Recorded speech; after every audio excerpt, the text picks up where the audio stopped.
friends, in this video I'm planning to do a little sampler of the National Book Award Prize. And what that means is I'll be reading the books that interest me the most in each of 4 categories that the National Book Award Prize gives out prizes for.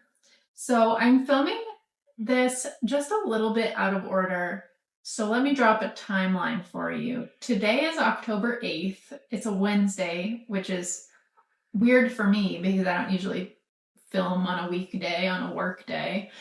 But yesterday, the finalists, the top 5 books in each category, were announced. The Longlists, which are the top 10 books in each category, those were announced about a month ago on the week of September 9th. At that time, I put the books that I knew I wanted to read from the fiction, nonfiction, and translated literature categories on hold at my library. For the record, this prize awards books in 5 categories. There's fiction, nonfiction, translated literature, poetry, and young people's literature. My plan is and was to skip the young people's literature category, but read 2 books from the translated literature category. I just don't have any young people in my life. I'm not that interested in young people's literature, but when I saw the translated literature long list, I wanted to read like 5 books immediately, and so I compromised with myself and my TBR, and we just stuck to 2. So I already chose 4 books from the fiction, nonfiction, and translated literature categories, but the poetry category I didn't have strong feelings about at the time, in part because I don't read poetry very often.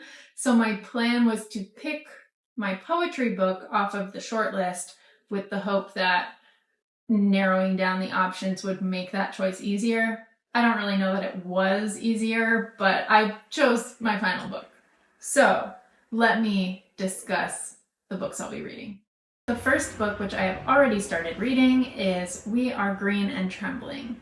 This is a finalist, actually, for the translated literature category, and it's a fictionalized story based on the life of Antonio de Arauso, who is an important figure in transgender history. I wanted to read this one because, one, I think Latin American literature is a big blind spot for me, and when I read translated literature, I think I tend to drift towards reading a lot of Korean and Japanese literature. And so in this case, I wanted to push against that and go outside of my comfort zone a little bit. And 2, this piece of queer history just seems so fascinating. Antonio de Arauso was raised in a Basque convent and then escaped and fled to the New World and served in the military as a man. And I just think that there's so many layers to unpack with this story, and yeah, like I said, I've already started reading this one, so I'll save my thoughts on that. The next book, which was longlisted but not shortlisted for the translated literature category, is Hunchback. This is about a disabled, wheelchair-bound woman in Japan, and from what I've heard, it's a book that explores disability, and it explores sexuality, disability and sexuality, autonomy, the internet. It's been on my radar ever since it was longlisted for the International Booker, so I'm excited to get to it soon. And then from the fiction category, I'm going to be reading The Antidote. This is set in Dust Bowl era Nebraska, and it uses magical realism to reckon with what it means to forget our nation's history. That's what I gather from the blurb. I enjoy historical fiction. I enjoy books that play with time and memory, and so this was always a book I wanted to read this year, and so excited to get to this one as well. And then from the nonfiction category, I will be reading When It All Burns, Fighting Fire in a Transformed World. The National Book Awards blurb on this one says that it blends ecology, federal forestry, and indigenous history. I think this one is less in my comfort zone in a good way. I want to learn more about this topic. So again, pushing myself out of my comfort zone a little bit on that one. And then finally, for poetry, I like reading poetry when I get to it. I was exposed to it way more frequently when I was in college, but it's not really part of my reading habit nowadays, I would say. But what I ended up choosing off of the short list is Tiana Clark's poetry collection, Scorched Earth. And this one just seemed like a good one for dipping my toes back into poetry. It looks like it's a relatively short collection. It is available at my library, which is frankly the most important part. And it seems to span a range of topics from Clark's experience as a queer Black woman. If you want to look through all of the books that were nominated in all of the categories, I will link the press releases for the long list and the shortlist announcements in the description box below. But next, we will be traveling backwards in time to when I filmed my initial thoughts on We Are Green and Trembling. And then time will be moving again in the normal direction. I think. Who am I to say, really? I don't know what time is going to look like tomorrow.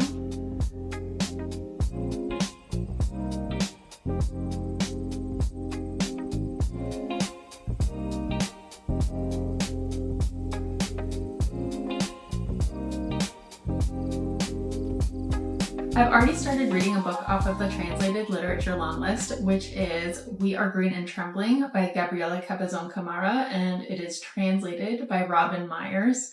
My copy from the library has all of these stickers on the front, so I will just post the image of the cover here as well, and I'll put this down for now. And in the announcement, when they talked about this book, they say that it's one of several on the list that plays with genre and form to create room for queer, trans, and female stories based on real life experience or figures. And this book portrays a fictionalized account of the real historical figure Antonio de Arauso. Antonio was born in Spain in 1592 as Catalina and was raised in a convent, escaped at age 15, spent most of the rest of his life under a variety of masculine names, and eventually fled to the New World as a conquistador. I am about halfway through this book.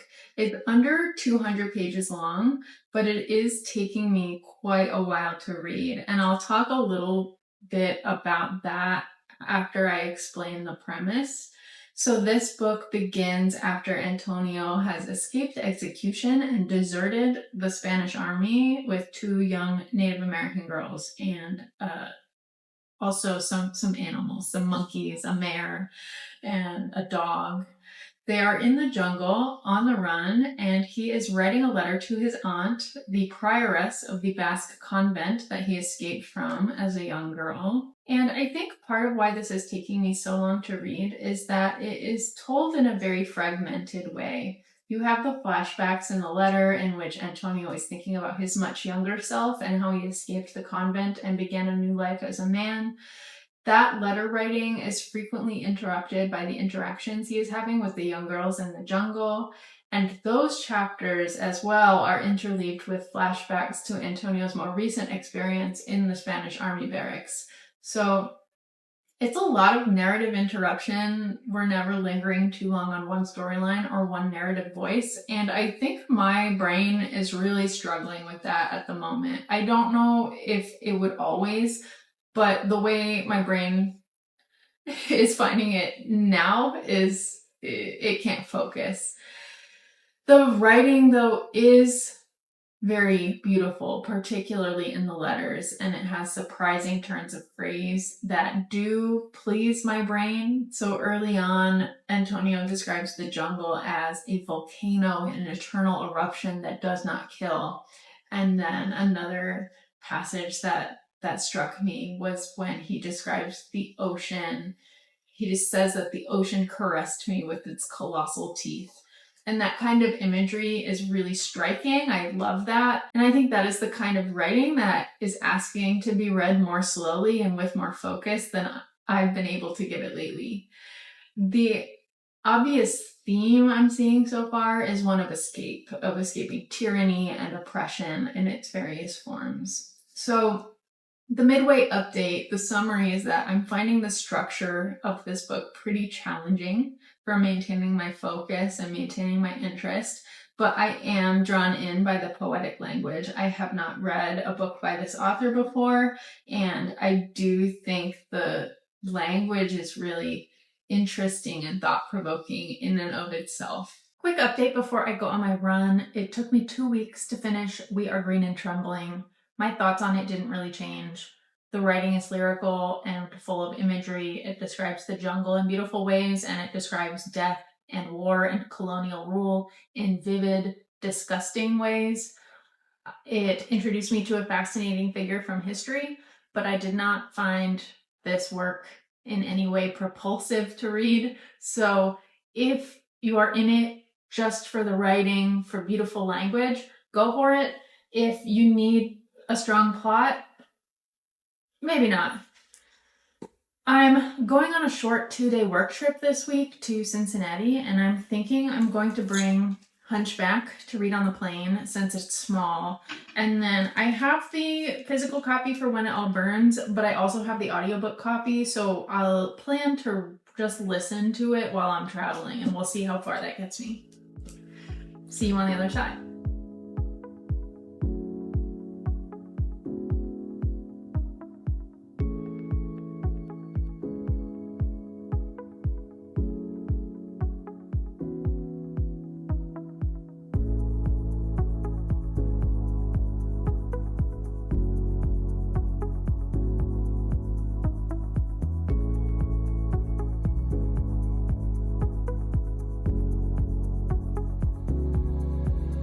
Hello, I am in my hotel room in Cincinnati. I spent most of today traveling, but I'm here for work for the next 48 hours or so. While I was at the airport and on the plane, I alternated between doing work for my trip, which is still not quite done, and reading for fun. But the important thing is I did manage to finish Hunchback on the plane, which makes sense because it is less than 100 pages long. And I loved this book. Our main character, Shaka, has a muscular disorder which has caused her spine to become more and more curved over time, and she has trouble getting enough oxygen, and so she uses a wheelchair and a ventilator to survive. This novella is really just about the way that she moves through the world and the way she thinks about the world and the big and small ways that disability affects her life. Shaka is angry at the world. She is wistful. She is constantly in pain. She is horny. She is privileged, financially speaking. And this book is really about all of those things, all of those emotions, and all of those factors. I don't really want to say more than that because this is such a short book, but I'll just say this felt like a really honest narrative about a very difficult disability that is neither feel good nor edgy for edgy's sake. It just packs a big punch in a small page count. I also picked up Scorched Earth on my way to the airport, and I read the first quarter of this collection after I finished Hunchback. So I did not realize when I selected this poetry collection that this is a post-divorce collection. I just thought that was funny because the last poetry collection that I read was Stag Leap by Sharon Olds, which was excellent, but it was very explicitly a poetry collection about a divorce. I don't get the sense from this first set of poems that this collection is strictly about a divorce, but the first couple of poems are very explicitly about her divorce. And from there, I think I get the sense of the other poems really, they're in the wake of divorce, and they're part of a mid-30s reorganization of one's life, which is a compelling place to start from in my mid-30s opinion. But it is very clear from the first poem that we are beginning with an end, so to speak. So the very first prologue poem is called Proof, and it ends with the lines, "The knife shouldn't exit the cake clean. There is still some residue, some proof of puncture, some scars you graze to remember the risk." And then the rest of the collection is separated into 4 sections titled after that final stanza. So section 1 is titled, "There is Still Some Residue." So it's quite a short collection, and these are short poems. So I intentionally stopped after part 1 so I wouldn't zoom through the collection too quickly. But I am really enjoying what I've read so far. Like I said before, I don't have so much experience reading or talking about poetry, but for the most part, the poems are very lyrical, they're very evocative, but they're relatively straightforward. I'm not finding them too difficult to like parse, except for one poem. This poem, "The Hardest Part of the Human Body," is pretty abstract, and I might go back and reread that one again. But some of these poems are obviously about her divorce, which she has framed so far as not one person's fault. There was one line that stood out for me from the first poem in section 1 called "Self-Portrait at Divorce," where she says, "I wanted to grovel my way back to the complacency of us," which I thought was pretty powerful. The other poems in this section touch on her work, her anxiety, her friendships. There is a poem about her friend getting proposed to that's called "After the Plain Day Becomes Magnificent to Her." And that poem possibly verges on feeling trite, but I felt it was really touching in context. It's about, like still believing in love. So I don't know, I'm enjoying myself. I'm pleased. I'm satisfied with my choice so far on this one. And then I'm about halfway through the audiobook for "When It All Burns." And that one I'm also largely enjoying. I'm definitely learning a lot. This book is a mixture of memoir and ecological history. In the first half of the book, our author, Jordan Thomas, is talking about how around COVID times, he was completing his PhD program in anthropology, where he was studying the role of fire in forestry and land management and in Mayan cultures, when he took some kind of leave of absence to move to California with his girlfriend, and eventually he joined a California wildland firefighter crew, and then from there a hotshot crew.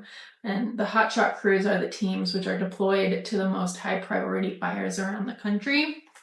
So the narrative switches pretty smoothly, I would say, between his firsthand experiences fighting fires and training with his crew and the physical labor and the danger that these guys are in, and the historical contextualization of indigenous cultural land management practices, the subsequent suppression of fire as cultural suppression of indigenous peoples, and the way that the use of fire as a reciprocal tool was replaced with colonial ideologies of extraction and preservation. So I do love this book so far, especially when it is in that historical anthropological mode. I'm learning a ton, and I think the history and the cultural and economic motivators for different relationships to fire are presented really cleanly. I also like when it's in the memoir action mode of firefighting. I'm learning a lot there too, because I knew like no actual details of firefighting techniques going in. I've always lived in sort of the Northeast, where I know that these things are happening, but they're not happening like directly in my proximity, so I've never been super engaged. But those sections that are dealing like directly with the firefighting, they also feel a little strange to me sometimes. And I can't really put my finger on it. It's the way he talks about his fellow firefighters and also like the way he talks about how they negotiate power amongst the firefighting crew. I guess he's bringing a very anthropological lens to this experience, but I guess I don't really like that. It feels like there's this chilly analysis that makes the way that he's talking about his colleagues feel really odd to me. I'm having trouble putting together the words to describe it, or like, I like haven't thought very deeply about how he might present this differently, like what a different version of this might look like, but I will think on it more as I get through the second half of the book. And I don't know that I will update again while I'm in Cincinnati, since I'm only here for 2 nights and I have a lot of working to do, but I will probably see you back in Madison.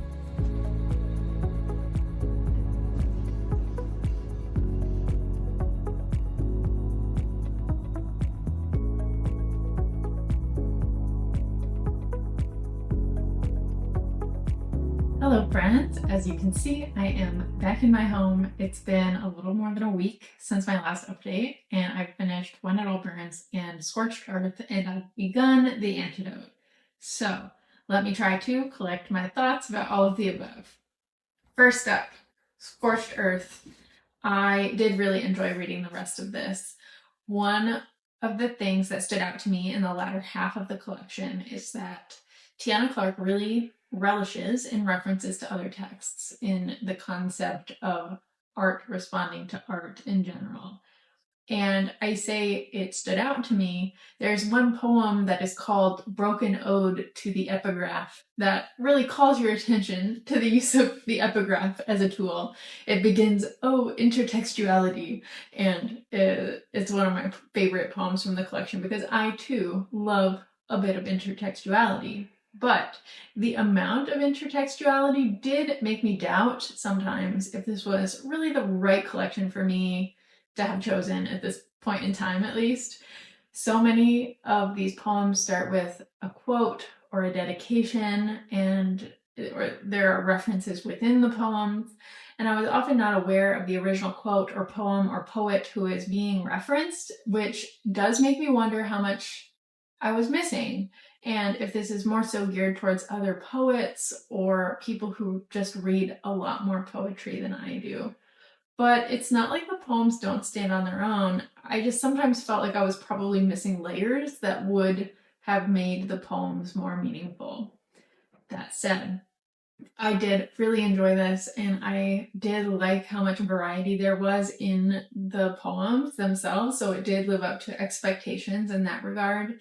There were poems about divorce, there were poems about living life in a Black body, about creativity, mental health, dating, sensuality, and relevant for me, poems about the terror of being in your 30s and aging and seeing doors closed to you. So some of those topics are more interesting to me than others, but I'd like to thank Tiana Clark and the National Book Awards for inspiring me to pick up a poetry collection, and I will make sure to link a few of my favorite poems in the description below.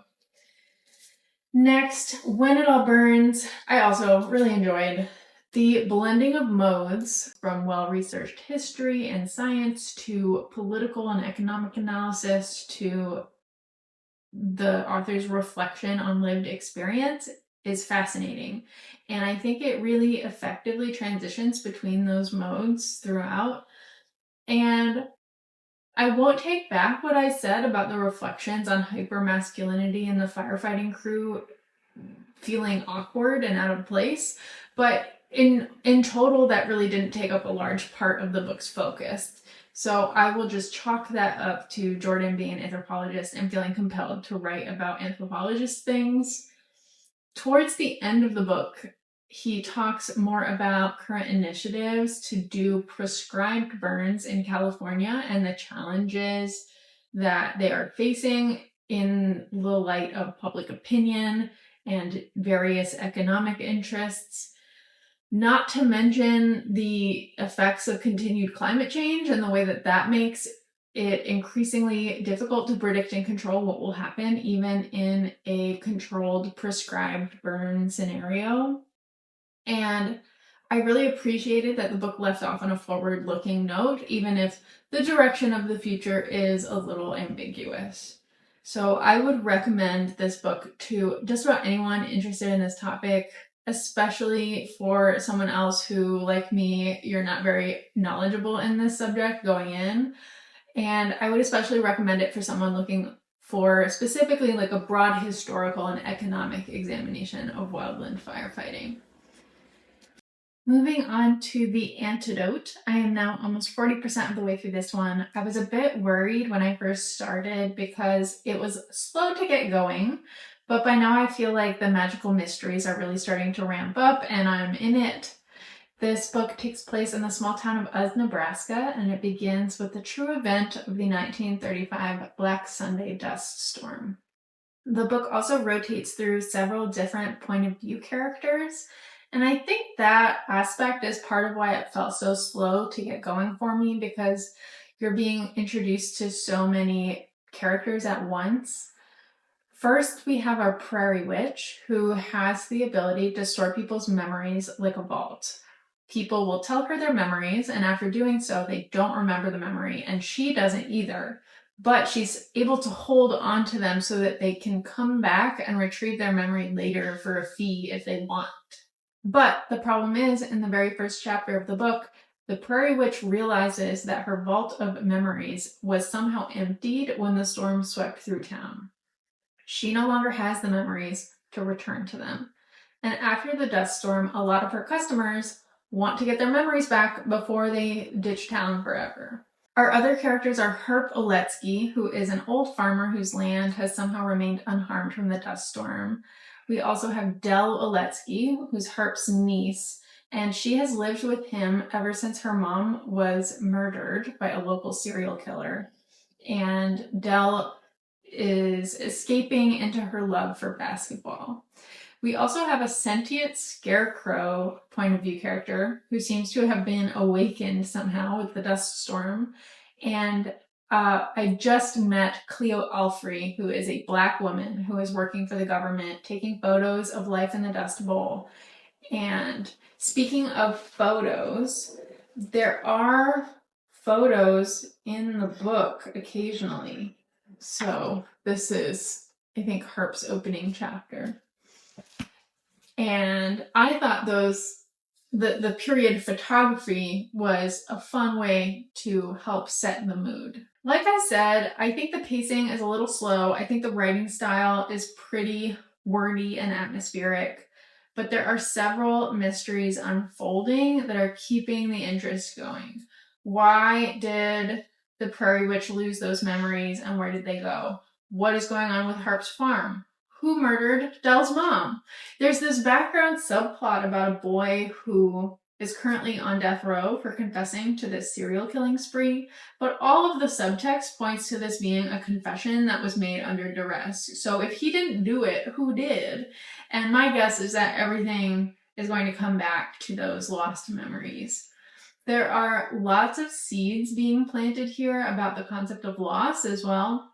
Loss of memory, loss of family members, loss of community, loss of income, and the concept of the town going to this prairie witch to willfully turn over their memories because it makes them happier and more productive is a very juicy metaphor, and I'm looking forward to seeing where else the author takes this. I was hoping I would finish this book over the next 3 days, but I'm not so sure that will be possible given how chunky this book is and how slow going this has been, but I will return eventually when I'm finished.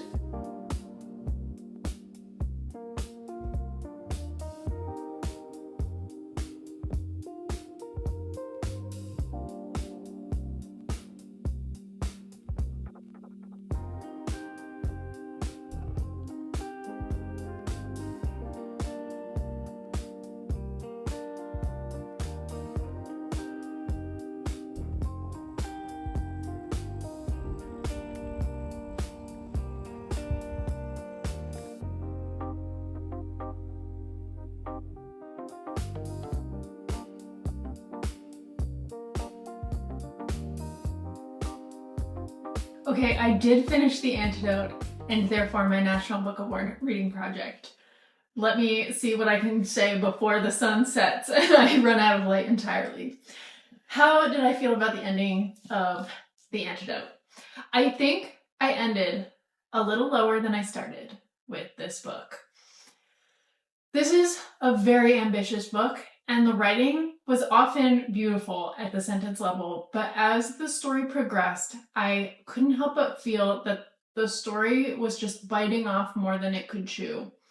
Ultimately, this book builds towards a thesis that I really liked about the way that social justice and climate justice are inextricably linked.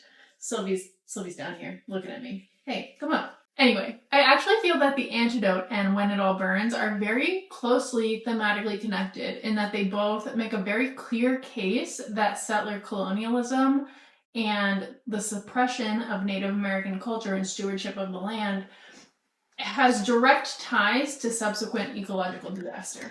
Sylvie. And obviously, the collective amnesia about these events does not serve us in the long run. I did enjoy the way Russell used magical realism to explore those themes, but I also felt that the pacing suffered for there being so many different threads to track. Let's see, we have a murder mystery. We have at least 4 different kinds of magic. We have misogyny, immigration, settler colonialism, displacement, ecological disaster, a basketball tournament. We have a whole sports subplot. We have government safety nets. We have romance as well. We have both straight and lesbian romance. It was just a lot. And I don't feel like every thread was fully woven into its full potential. Related to that feeling, it is clear to me that Russell did a ton of research for this book. And I loved that research, but I also think that maybe she needed to pull back from putting so much of that research onto the page. And this is tricky because, like I said, I loved some of the specific historical details that I learned through reading this book, but I also think knowledge of these details was sometimes inserted into the characters' minds and into the characters' mouths in a way that seemed overly convenient or unrealistic. So, in summary, I have a lot of respect for what Karen Russell set out to do here, and I think it was really ambitious, but I think the execution just didn't fully get there for me. So I think in terms of rating this book, I think I'm going to land on a strong 3 stars for this one. And that concludes my sampling of the National Book Awards. The winners will be announced on November 19th, and I'm definitely curious to see if any of the books I read will be among the winners. Though actually, my favorite book of the 5 that I read is the only one that is already out of the running, actually, and this is Hunchback. I enjoyed reading all of these books, but this is the only one of the 5 that I rated 5 stars. And I don't think everyone will agree that Hunchback is a 5-star book, but I do think that everyone should read Hunchback. Thank you so much for watching. I have really liked doing this reading project, and it's been a fun experiment with my booktube craft that I expect that I will continue to iterate on. So please leave your thoughts in the comments, and I will see you soon.